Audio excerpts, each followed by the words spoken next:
Have you ever thought about how a simple wrong turn could change everything? What if a night out with your best friend ended in a way so horrifying that it remained a mystery for 2 decades? Imagine two bright young girls full of dreams, excitement, and a future ahead of them, only to vanish into the darkness of the night, their fate unknown. What happened on that fateful night in Ozark, Alabama? And how did a breakthrough in modern DNA technology finally bring their killer to justice?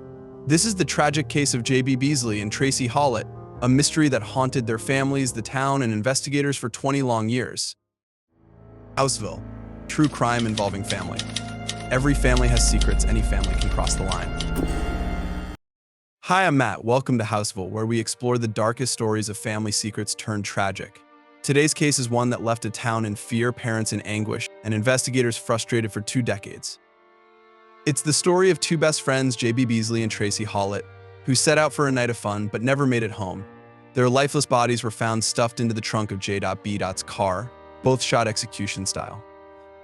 For years, there were no answers, only questions. But in 2019, a stunning forensic breakthrough would lead to an arrest, shaking the small town of Ozark to its core. How could someone walk free for 20 years after such a brutal crime? And was justice truly served? Stay with me as we uncover the chilling details. J.B. Beasley and Tracie Hawlett were both 17 years old, living in Dothan, Alabama. They were the kind of girls everyone knew and liked, smart, responsible, and full of life. J.B. had a passion for music and was excited about her future, while Tracie was known for her kindness and reliability. They had their whole lives ahead of them. On the night of July 31st, 1999, the two friends planned to attend a party in Headland, Alabama, a short drive from their homes. But somehow, they got lost and ended up in Ozark, a town about 20 miles from their destination. Realizing their mistake, they stopped at a gas station to ask for directions. Tracie called her mother at around 11:30 p.m., reassuring her that they were on their way home. That was the last time anyone heard from them. When J.B. and Tracie didn't come home, their families panicked. Their worst fears were confirmed the next morning, on August 1st, when police discovered J.B.'s black Mazda parked on a secluded street in Ozark. The scene was chilling. Both girls had been shot in the head, their bodies placed in the trunk. Strangely, there were no immediate signs of robbery. Their purses were still in the car, and there were no indications of a struggle. The crime scene only deepened the mystery. Who would deepen the mystery? Who would commit such a horrific act, and why? Investigators collected forensic evidence, including DNA, but in 1999, technology wasn't advanced enough to provide any solid leads. The case went cold, leaving the families in agony, desperate for answers that seemed out of reach. As investigators pieced together the events of that night, they found out that J.B. and Tracie had asked multiple people for directions before stopping at the gas station. Witnesses later recalled seeing them speaking to an unknown man near their car. Some even reported seeing a vehicle following them when they left the gas station, but the details were vague and inconclusive. The location where their car was found was puzzling. It was not a well-traveled road, making it unlikely they had ended up there by accident. Detectives believed that someone had forced them to drive to that location, but the lack of physical evidence beyond the DNA sample made it difficult to confirm.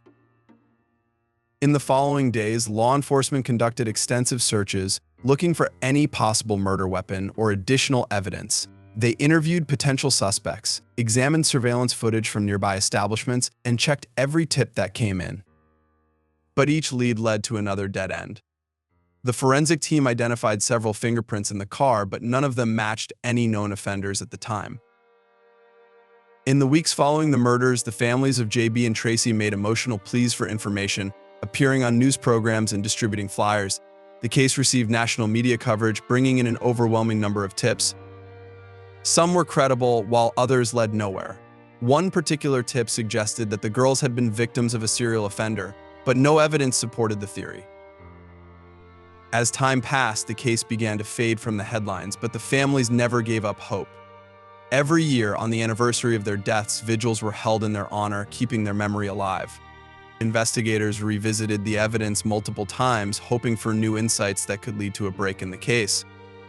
For 20 years, the community of Ozark lived with the unsettling knowledge that a killer was still among them, free and unidentified. It wasn't until 2019, with the advancement of forensic technology, that a single DNA match would change everything. Years passed, and the case remained unsolved despite multiple efforts by law enforcement. Investigators re-examined evidence multiple times, poring over reports, testimonies, and forensic details, hoping that advancements in science would finally shed light on the mystery. Frustration grew among detectives as they felt time slipping away, leaving the case colder with each passing year. Meanwhile, the families of J.B. and Tracie continued their relentless pursuit of justice, ensuring their daughters' names were never forgotten. Vigils, awareness campaigns, and public appeals for information were organized annually, keeping their tragic story in the media. In 2019, a major turning point arrived.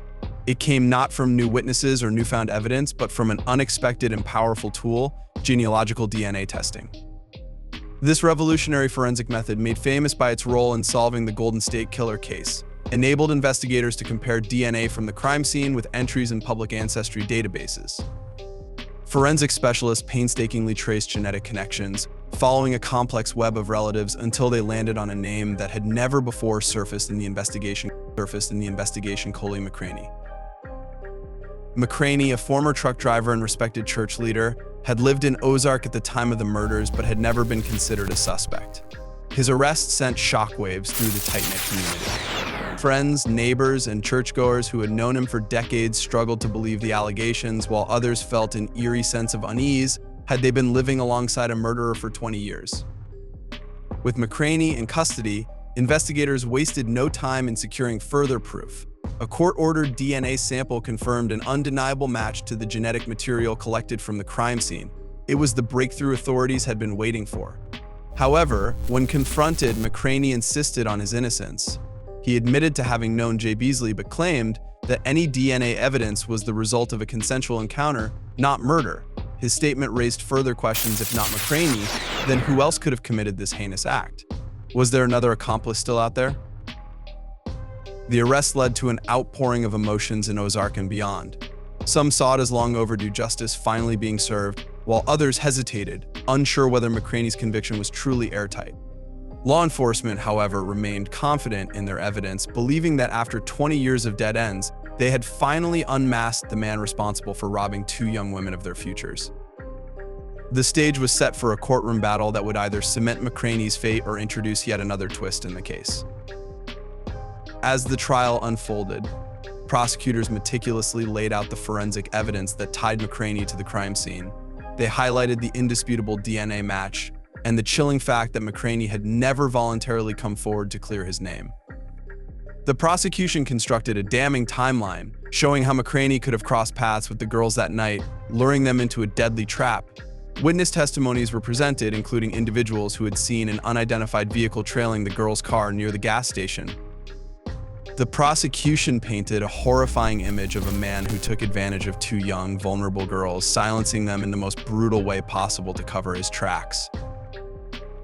To counter these claims, McCraney's defense team focused on the limitations of the forensic evidence. They argued that while the DNA match was real, it did not directly prove that McCraney had committed the murders. Instead, they claimed that McCraney had engaged in a consensual encounter with J.B. before she was killed. They emphasized the absence of physical evidence such as gunshot residue, eyewitnesses placing him at the scene, or any record of McCraney being seen near the girls' car that night. The defense also accused law enforcement of tunnel vision, stating that they had rushed to judgment after finally finding a DNA match in a decades-old case. The jury deliberated carefully, understanding the weight of their decision. They examined every piece of forensic evidence, every contradictory statement, and the decades of anguish suffered by the victims' families. Tension in the courtroom was palpable as jurors sifted through the complexities of DNA analysis, psychological profiles, and the long-standing doubts surrounding the investigation. Finally, in April 2023, after years of pain, unanswered questions, and relentless legal battles, McCraney was found guilty of the murders of J.B. Beasley and Tracie Hawlett. The courtroom erupted in a mix of relieved sobs and quiet disbelief. Justice had been served in the eyes of the law, but for the families of the victims, the verdict was only a partial solace. Nothing could bring their daughters back, and the haunting memories of that tragic night would never fade. The verdict brought closure to a case that had haunted the community for 20 years. For the families of J.B. and Tracie, it was a bittersweet moment. Justice had been achieved, but nothing could bring their daughters back. The town of Ozark could finally breathe a sigh of relief, knowing that a killer had been held accountable. But the journey to that moment had been long, painful, and full of frustration. The families had endured years of false leads, dashed hopes, and the gnawing uncertainty of whether their daughter's case would ever be solved. The emotional weight of the verdict was immense, with both relief and sorrow washing over the courtroom. The knowledge that their daughters' names had not been forgotten, that the pursuit of justice had never been abandoned, provided some comfort, but the pain of loss remained ever present. The case also sparked discussions about the power of genealogical DNA in solving cold cases. Without this breakthrough technology, McCraney might have never been caught. It served as a testament to the persistence of investigators and the advancements in forensic science that continue to bring justice to victims long after their cases go cold, but it also raised questions about privacy, ethics, and the future of forensic investigations. Should individuals' DNA from ancestry databases be accessible to law enforcement? While many hailed the use of genetic genealogy as a triumph, others voiced concerns about potential misuse. For law enforcement, the resolution of the case marked a new era in investigative techniques. More and more unsolved cases from past decades were now being reopened with the hope that modern science could finally provide answers. It was a beacon of hope for families still waiting for justice, demonstrating that even after years or decades, the truth could come to light. Across the country, departments began implementing similar approaches, revisiting cold cases that had once seemed impossible to solve. Yet, for the town of Ozark, the impact of this case extended far beyond forensic science. It was a reminder of how fragile life could be, how quickly a routine evening could turn into an unthinkable tragedy. Parents clutched their children a little tighter, young women took extra precautions, and the memory of J.B. and Tracie served as a somber lesson in caution and vigilance. Memorials were established in their honor, and their families continued to advocate for awareness, ensuring that their daughters' stories would never be forgotten. The echoes of their loss rippled through generations, leaving an indelible mark on the community. In the end, the case of J.B. Beasley and Tracie Hawlett became more than just a solved murder. It became a symbol of resilience, of the relentless pursuit of truth, and of the evolving nature of justice in the modern world. The tragic murders of J.B. Beasley and Tracie Hawlett serve as a chilling reminder of how a routine night out can turn into a nightmare. Their story, though heartbreaking, also exemplifies the resilience of their families and the relentless pursuit of justice. If you found this story compelling, don't forget to subscribe to Housevil for more stories that reveal the dark truths behind family bonds. Share your thoughts in the comments, and I'll see you in the next one.